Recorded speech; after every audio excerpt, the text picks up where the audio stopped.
যারা এখন বান্দরবন যেতে চাচ্ছেন এই ভিডিওটি শুধুমাত্র তাদের জন্য। So hello everyone, this is Khan Hasan from KH99 story. তো যারা বান্দরবন যেতে চাচ্ছেন অনেকেই ইদানিং মেসেজ দিচ্ছেন, পোস্ট করতেছেন বান্দরবনে যাওয়া যাবে কিনা। আমি গত মাসের 17 তারিখে গিয়েছিলাম বান্দরবনের আলীকদম হয়ে ডিম পাহাড়, তিন্দু থেকে থানসি বাজার পর্যন্ত। আপনারা চাইলে ফাঁসিয়াখালী দিয়ে আলীকদম হয়ে দেন ডিম পাহাড়, তিন্দু ঘুরে আসতে পারেন।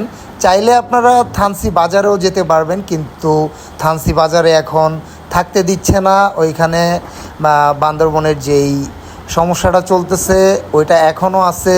তো আমরা বান্দরবন শহর দিয়ে যাইনি, আমরা গিয়েছি লামা, ফাঁসিয়াখালী দিয়ে আলীকদম হয়ে দেন ডিম পাহাড়, তিন্দু, দেন আমরা গিয়েছিলাম থানসি বাজারে থাকার জন্য। তো সেইখানের যে